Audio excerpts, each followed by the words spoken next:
Kalau engkau tahu disakiti itu tidak enak, jangan menyakiti. Kalau engkau tahu dicurigai itu nggak enak, jangan mencurigai. Kalau engkau tahu diperlakukan secara tidak adil itu tidak menyenangkan, jangan perlakukan orang secara tidak adil. Hidup adalah pelajaran. Seorang hebat bukan seorang yang luar biasa, tapi seorang yang mau terus belajar. Kalau engkau disakiti, belajar. Kalau engkau difitnah, belajar. Ya. Macam mana supaya dunia ini ngejar kita? Ya Allah. Utamakan ibadah, nomor 2 kan dunia. Ya Allah. Sebab dunia ini keperluan, ibadah tujuan. Benar ya Allah. Dunia ini semuanya nih, mobil, Avanza, Fortuner, Alphard, Pajero, itu sampah, itu bangkai. Ya Allah. Jadi kalau orang tergila-gila dengan bangkai macam mana?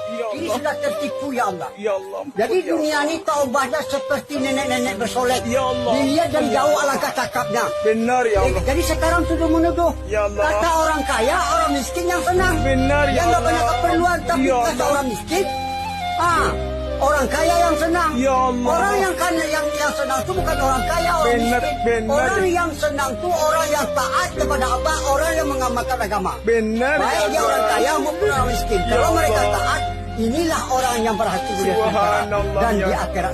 Saya ingin makan terasi, tapi bukan terasi udang. Kenapa? Saya ingin punya kekasih, tapi bukan kekasih orang.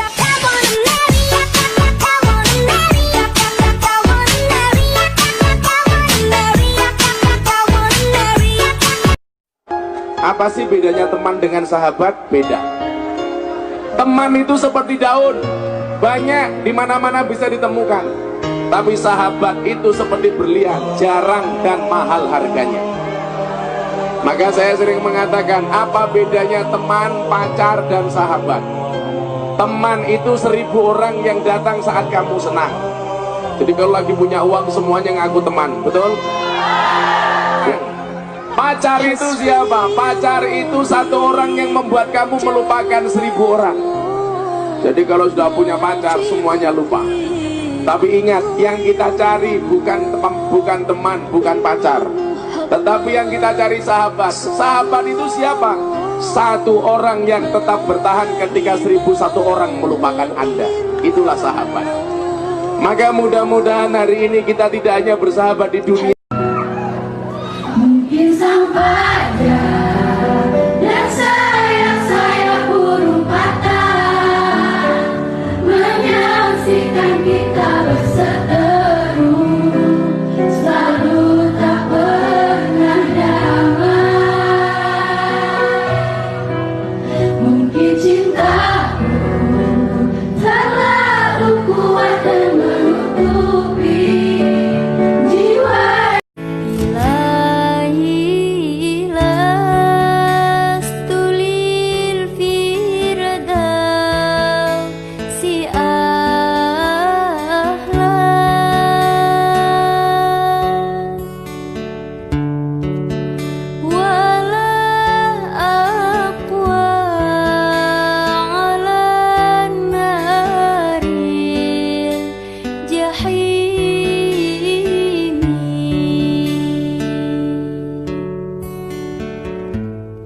Sekolah itu mengajarkan kita jadi bodoh. Karena semua harus bagus di sekolah itu. Gurunya aja ada 5, 6, 7. Matematika gurunya beda, bahasa Indonesia beda, agama beda, IPA beda, IPS beda. Anak kita harus bisa semuanya. Kalau mau adil, gurunya 1. Ayo ajarin semuanya. Gurunya aja nggak bisa ngajarin semuanya. Tapi ngarepin anak kita bisa semuanya. Itu udah nggak masuk akal.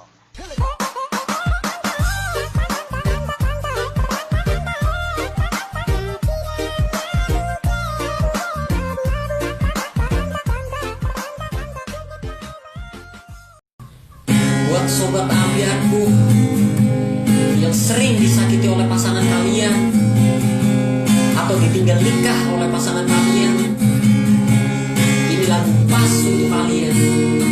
Dengerin dengan sesama. Asu bajingan buang kasal. Jadi laki-laki yang terbaik itu adalah laki-laki yang berani datang ke rumah orang tua kamu. Dia pasang wajahnya baik-baik dengan orang tuanya, lalu dia ngomong, ayahanda, bapak, om, saya suka sama anak om. Saya nggak kepengen lama-lama, saya pengen ibadah. Kalau saya cuma pacaran itu bukan ibadah. Saya pengen ibadah, tapi maaf ya beginilah saya apa adanya. Terus buat orang tua jangan sungkan-sungkan nerima menantu yang pengangguran, Bu. Karena hidup itu bukan dilihat yang sekarang. Apa yang kita lihat sekarang belum jadi jaminan. Itu yang paling penting. Bahwasanya manusia tidak bisa dilihat pada hari itu. Allah yang punya hak untuk merubah manusia. Jadi kalau kita melihat manusia pada saat dia datang, dia meminta anak kita, dia pengangguran, ditolak, picik pandangan orang tua. Mohon maaf lahir batin, karena hanya melihat hari itu berarti seperti tidak punya Allah, bahwa hidup yang akan datang itu milik Allah. Kita punya kewajiban mensupport anak kita, memberikan semangat buat mereka bahwa hidup kamu tidak dilihat dari yang sekarang.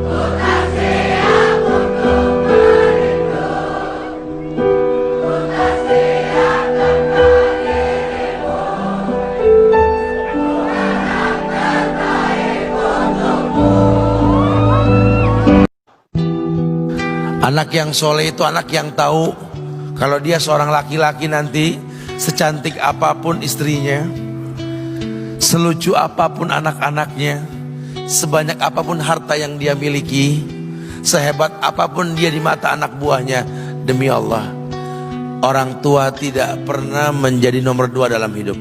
Ini banyak orang yang suka salah ini. Cuma gara-gara dunia, orang tua panjang mata menanti kedatangan anak. Jangan. Ya. Jangan. Anak yang soleh tahu sekali, sampai kapanpun ibumu, ayahmu, sampai kapanpun.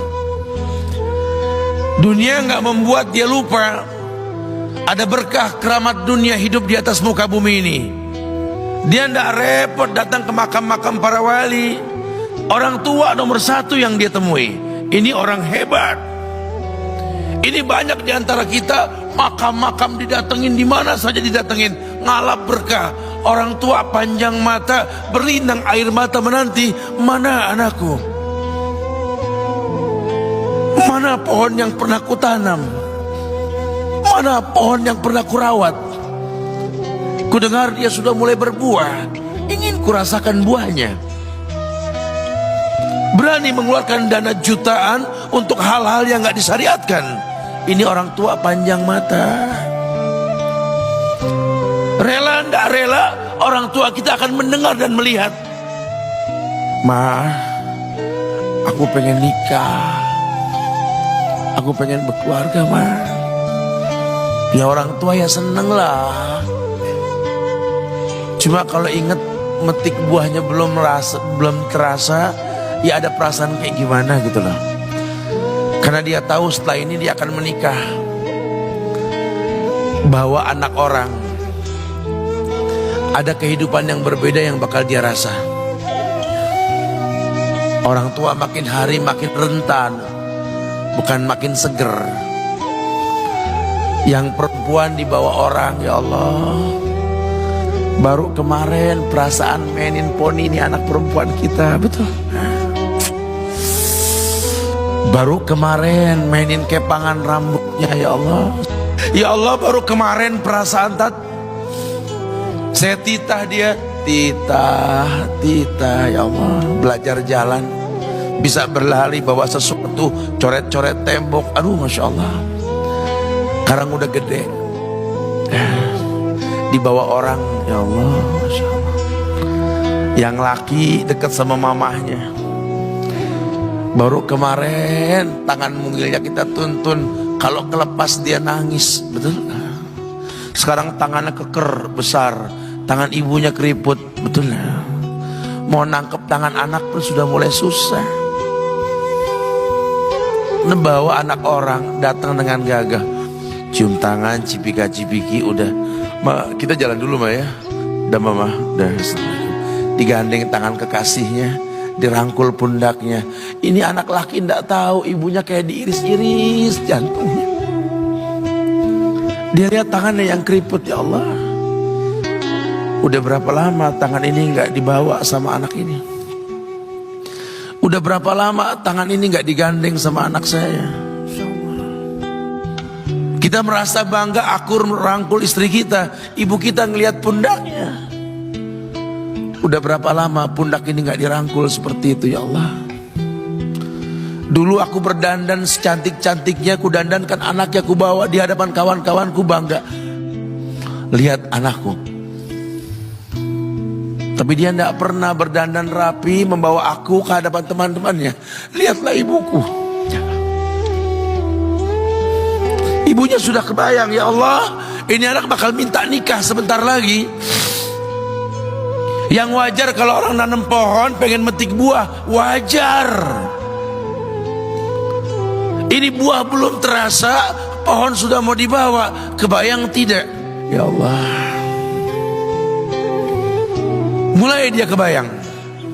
Sehingga rasa-rasa seperti ini menjadi tumpukan rasa di hati orang tua kita, yang nanti pada akhirnya dia pun bakal kembali ke hadirat Allah, kita pun bakal kembali ke Allah, betul?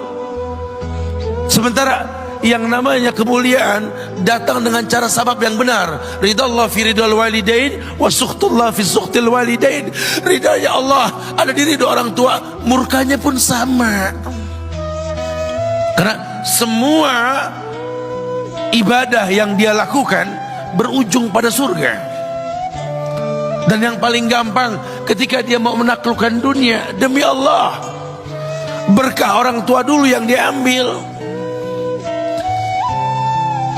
Ini dirasa oleh orang mulia yang Nabi katakan, innahu min ahlis sama, innahu min ahlis sama. Manhu? Siapa dia?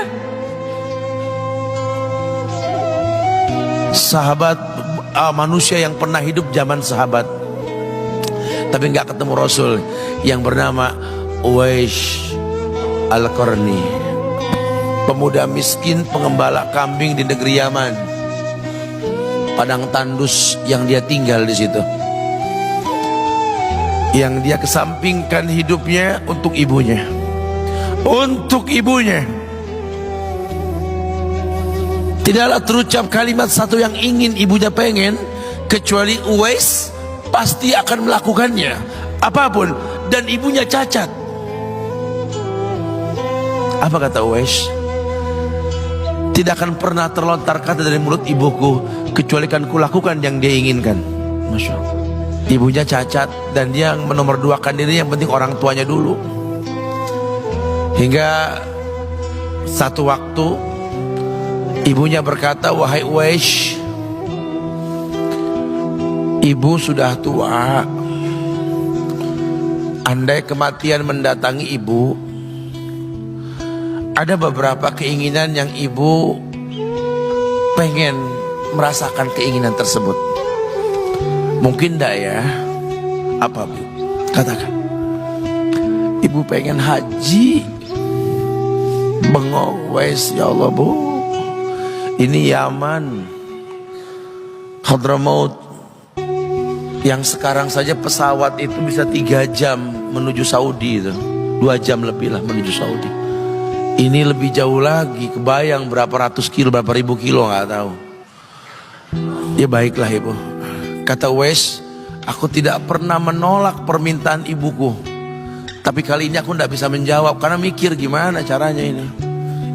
Apalagi dia seorang pemuda yang punya penyakit sopak, ada tanda-tanda putih di bagian badan itu kayak pano besar gitu tuh.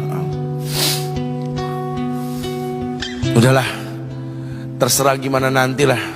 Yang penting ini nomor 1 dalam hidup ini. Dia beli seekor anak sapi, digendong tiap hari itu sapi sama si Uwais menuju puncak gunung, turun lagi, gendong ke atas, turun lagi tiap hari. Sampai orang bilang, Uwais gila no,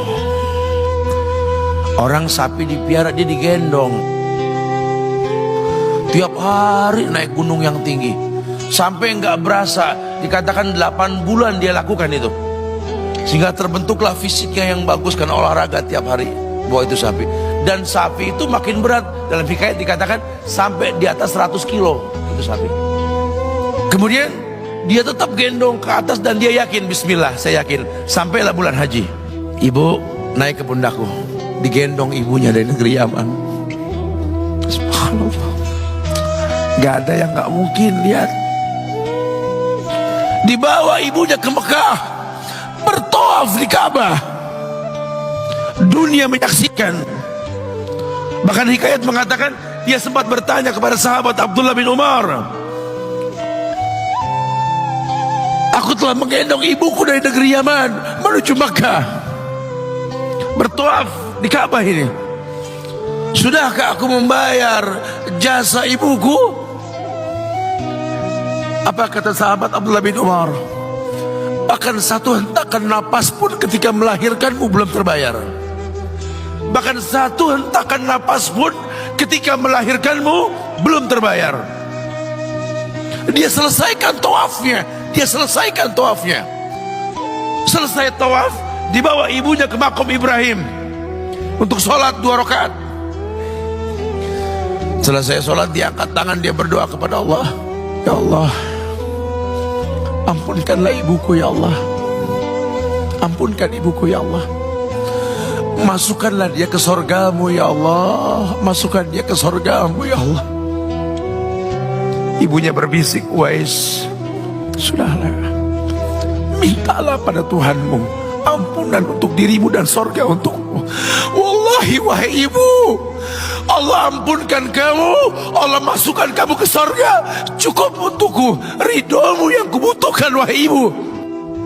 Lihat,